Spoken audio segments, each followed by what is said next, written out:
Hi friends, welcome back to our channel. Palani Murugan ఆలయం ఎంతో విశిష్టమైనది. తమిళులు ఎంతో భక్తి శ్రద్ధలతో కొలిచే దేవుడు మురుగన్. మురుగన్ మహిమలు అనేకం. తమిళనాడులోని కేవలం 4 మురుగన్ ఆలయాలు మాత్రమే కొండపై ఉంటే, ఒక్క ఆలయం మాత్రం సముద్ర తీరానికి దగ్గరలో ఉంది. అన్ని ఆలయాలకు ఒక్కో విశిష్టత ఉంది. ఆ మురుగన్ భక్తుల పాలిట కొంగు బంగారు అని ప్రతి ఒక్క తమిళ భక్తులు నమ్ముతూ ఉంటారు. ఆయన ఆలయాల్లో ఎన్నో వింతలు విశేషాలు కూడా జరిగాయి. ముఖ్యంగా మనం చెప్పుకోవాల్సింది పళని మురుగన్ ఆలయం. ఈ ఆలయం ఇప్పటిది కాదు, దీనికి దశాబ్దాల చరిత్ర ఉంది. పూర్వకాలం నుండి కూడా ఆనవాయితీగా ఎన్నో పూజలు, అభిషేకాలు, జాతరలు అంటూ నిత్యం జరుగుతూ వస్తున్నాయి.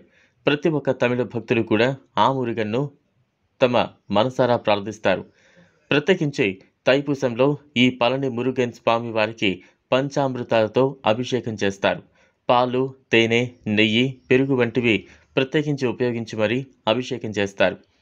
కేవలం ఈ అభిషేకం చూడటం కోసమే ఎందరో భక్తులు ఆలయం చుట్టూ కిటకిటలాడుతూ ఉంటారు. అభిషేకం తమకు కనులారా వీక్షించిన భక్తులు కోరికలు ఫలిస్తాయని కూడా ఎంతగానో నమ్ముతారు. తైపూస మాసంలో జరిగే ఉత్సవాలకు ప్రపంచం నలుమూలల నుంచి భక్తులు హాజరవుతూ ఉంటారు. ఇక తమిళ సాంప్రదాయం ప్రకారం అక్కడ కోలాటాలు, ఇంకా రకరకాల కార్యక్రమాలు అన్నీ కూడా భక్తులను ఆకర్షించేట్టు ఉంటాయి. ఇక ప్రత్యేకించి చెప్పుకోవాల్సింది ఆ మురుగన్ స్వామి గురించి.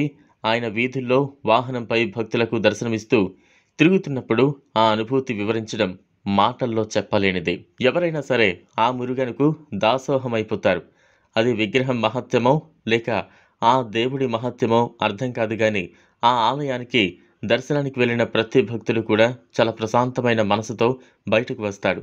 ఇంతటి విశిష్టత కలిగిన ఈ పళని మురుగన్ ఆలయాన్ని మీరు కూడా తప్పక సందర్శించండి. ఒకవేళ మీరు ఇప్పటికే సందర్శించి ఉంటే మీ అనుభూతిని కామెంట్ బాక్స్లో తప్పక తెలియజేయండి. చూసారు కదా, ఇది వాళ్ళ వీడియో.